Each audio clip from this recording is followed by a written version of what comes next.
On va maintenant passer la parole sur une dimension qui est très différente, puisqu'il s'agit de néologisme dans l'œuvre d'un grand écrivain.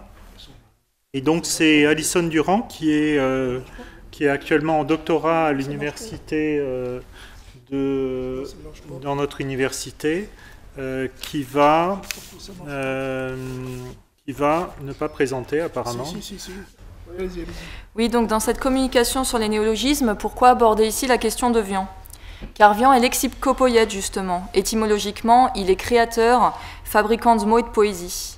C'est en pratiquant la lecture des œuvres de Vian qu'on apprend à devenir lecteur. En tout cas, c'est l'expérience fort enrichissante qui me guide dans mes recherches et dans ma pratique enseignante.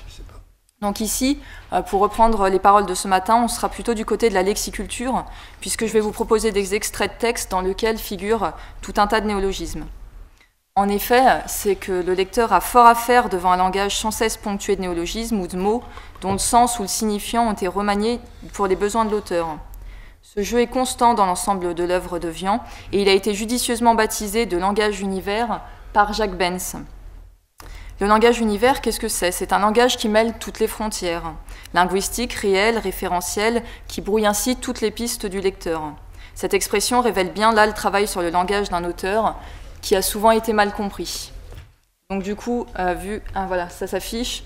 Donc Jacques Benz écrivait dans la postface à l'écume des jours. On remarquera également ce qui sépare Boris Vian des autres écrivains. Alors qu'il construisait un univers, il se borne à le découvrir.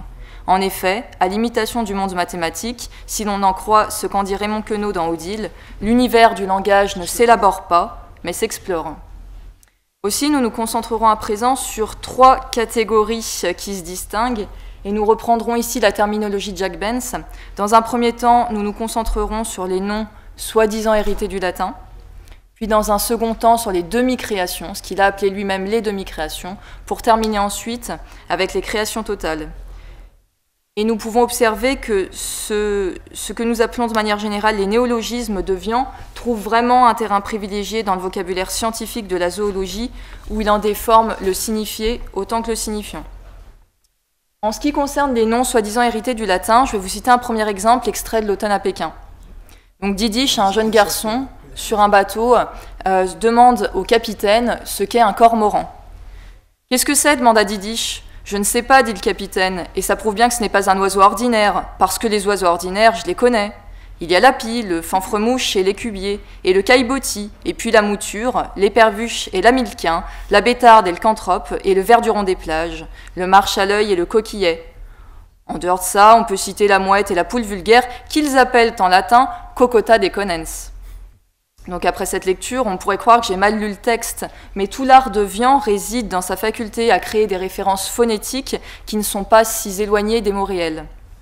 Et dans ce premier exemple, ce qui nous intéresse d'abord, c'est le nom latin, cocota deconens, qui est d'autant plus tourné en dérision ici, que par contraste, il sert à désigner la poule vulgaire, c'est-à-dire la poule commune, et le pronom personnel « il » renvoie certainement aux spécialistes de la zoologie, mais il a une valeur fortement dépréciative.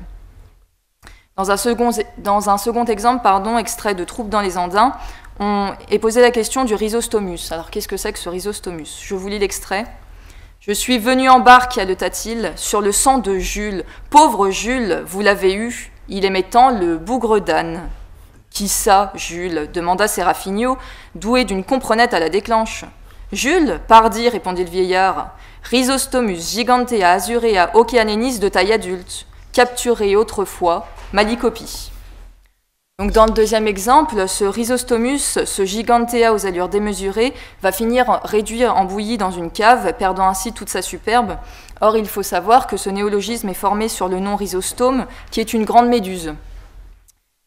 Or, ce rhizostomus va être réduit. En effet, on lira quelques lignes plus loin que les yeux à demi fermés, ses longs cils blancs étalés sur les joues, le mufle dressé comme pour avaler une dernière gorgée d'eau de badois, le rhizostomus dressait ses pattes au ciel dans un geste de supplication. Ses 114 côtes saillaient sous sa peau grenue comme celle d'un carbonaro, et les vers commençaient déjà à grouiller au coin de sa bouche. Donc à travers ces deux exemples, on voit bien que Vian se moque de ceux qui bornent leur savoir à la maîtrise d'un vocabulaire savant, Le terme scientifique, hérité du latin, traduit parfois ici une réalité prosaïque, c'est le cas avec la poule, la Coccota deconens. Le jeu de Vian est alors constant entre érudition réelle et moquerie. Puisque, ne l'oublions pas, il était à la fois ingénieur et écrivain, il a travaillé pour l'AFNOR, l'Agence française de normalisation, et à la fois, il se plaît sans cesse à remettre en cause cette norme.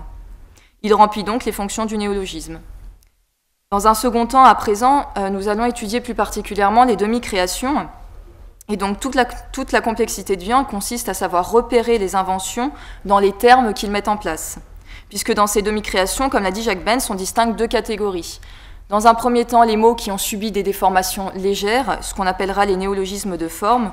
Donc ces déformations, elles peuvent toucher aussi bien l'orthographe que la phonétique pour créer des mots composés ou recomposés ou encore des mots valises. On étudiera plus particulièrement le fanfremouche, l'épervuche et les barbanzons. Et dans un second temps, nous verrons les mots existants mais dont le sens a été changé à travers les élimes et le caillebotis.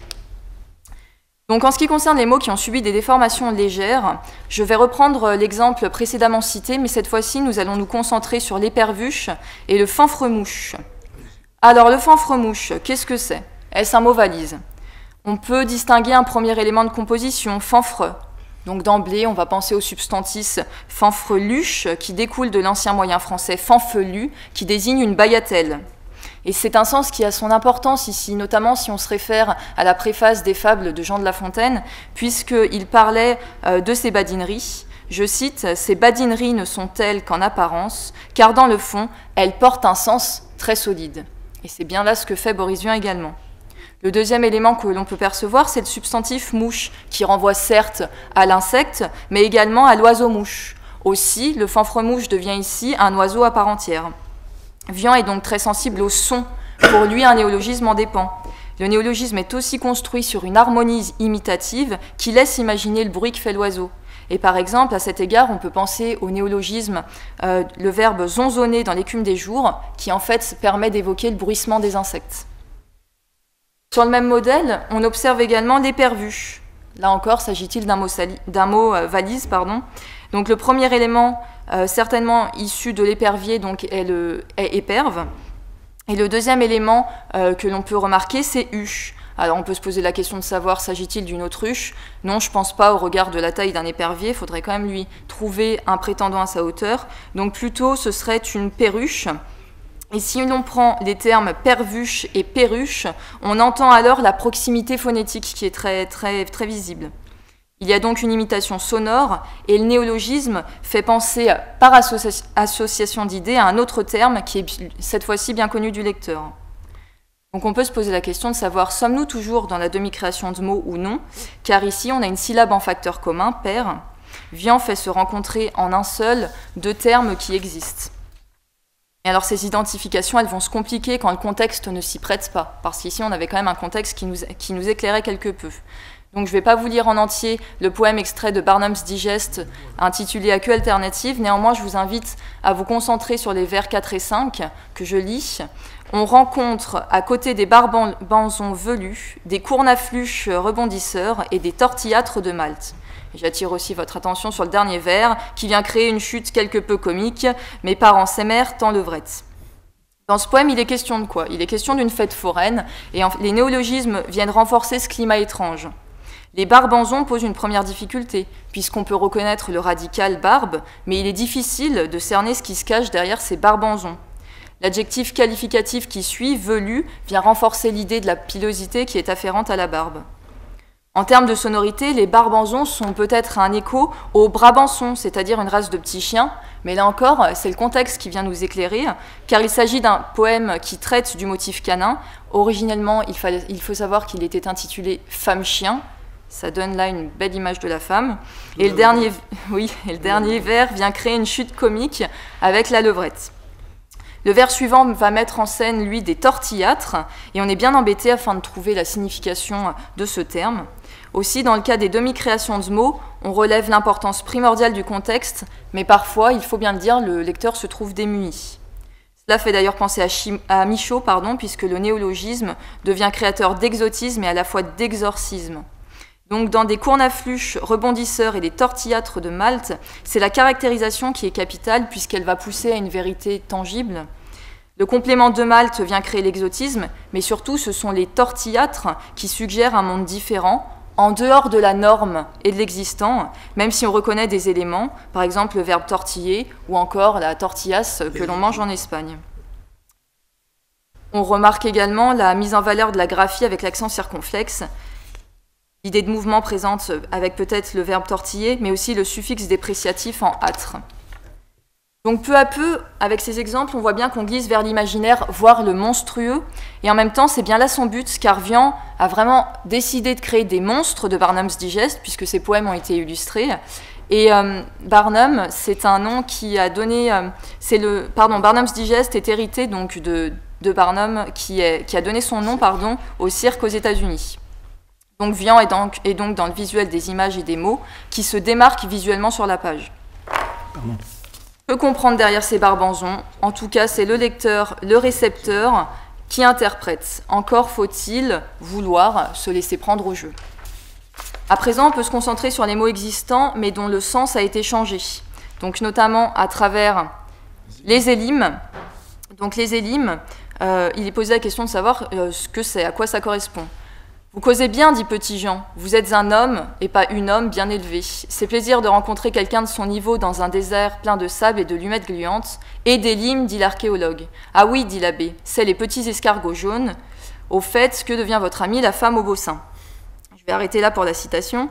Alors, il nous faut chercher la définition de ce terme, élime, et il est bien répertorié dans le dictionnaire, mais cette démarche même va être remise en cause. On repère au passage un autre néologisme, les lumettes, et là encore c'est le contexte qui va permettre de comprendre qu'il s'agit très certainement de limaces. Mais quoi qu'il en soit, en ce qui concerne la question de l'identité des élimes, on voit que l'abbé est soudainement plus intéressé par le souvenir d'une femme au beau sein. Donc cette question des élimes est quelque peu retardée, mais ensuite elle va être élucidée, sans mauvais jeu de mots, voire éliminée, puisqu'il est dit que ce sont des herbes. Donc Vien rend lui-même compte du double sens qu'il donne au mot quelques pages plus loin, puisque va revenir la question des élimes. Vous disiez que ce sont des élimes, demanda l'abbé Petit-Jean, en désignant les herbes. Pas celle-là, observa l'archéologue. Il y a aussi des élimes. C'est sans aucun intérêt, remarqua l'abbé. À quoi bon connaître le nom si l'on sait ce qu'est la chose? Donc ici, Vien montre bien le double sens qu'il donne au terme élime, puisqu'il y a les élimes, les herbes, mais aussi les élimes, les petits escargots jaunes. Il donne donc un sens nouveau à ce terme-ci. Enfin, sa dernière citation montre que pour lui, les mots ne sont pas liés à ce qu'ils désignent. Cela rappelle d'ailleurs bien les théories de Saussure qui ont été évoquées précédemment et l'arbitraire du signe, mais aussi et surtout Korsbisky et sa sémantique générale, puisque pour lui, chaque mot n'acquiert une signification définie ou précise qu'à l'intérieur d'un contexte fixé, arbitraire selon les connaissances de chacun. On peut voir également l'exemple du caillebotis que vous avez pu repérer dans les exemples précédents, mais ici, cette fois-ci, il faut vraiment insister sur le fait que le caillebotis subit un changement de catégorie, puisqu'il est présenté avec il peut désigner, il y a un changement de catégorie grammaticale. On a à la fois le substantif, un caillebotis, mais ici, il est employé en tant qu'adjectif sans le S et il désigne quelque chose de dodu. Alors pour terminer, parce qu'il me reste assez peu de temps, je vais aller un petit peu plus vite pour conclure, dire que Vien s'occupe également de créer des choses complètement nouvelles avec l'exemple des maliettes. Ces maliettes, on ne peut pas vraiment savoir ce que c'est une catégorie d'oiseaux. Quoi qu'il en soit, ce qui est vraiment important, c'est de repérer que ce qui va créer de la poésie à travers ce terme, c'est la scansion à la manière d'une formule incantatoire de ce terme. Également tous les procédés mis en place par la suite, je vous laisse lire tranquillement parce que je dois un petit peu abréger. Et vraiment le néologisme ici est source de poésie, ce qui fait que Vien est réellement lexicopoète et on peut se poser l'intérêt de savoir quel est l'intérêt de ces néologismes en conclusion. D'un côté, pour Vien, il y a le côté créatif, explorer l'univers du langage tout en constituant son propre langage et donc son univers. Pour le lecteur, lui, qui est du côté de la réception, c'est l'enrichissement de ses propres connaissances, la curiosité, le jeu intellectuel, mais aussi le risque de l'incompréhension. Et d'ailleurs, Boris Vian en a beaucoup souffert. Enfin, le risque de l'incompréhension est réel au regard du travail des critiques qui ont produit des lexiques, par exemple dans l'Écume des jours avec un glossaire des néologismes. Vian est donc un inventeur de mots, un poète, il est aussi lexicographe, il use du dictionnaire. Tout comme Queneau et Michaud, il pratique le néologisme, mais il est, et on l'a trop souvent oublié, pataphysicien. La pataphysique étant la science des solutions imaginaires, dès lors les néologismes seraient une incarnation pataphysique. Merci.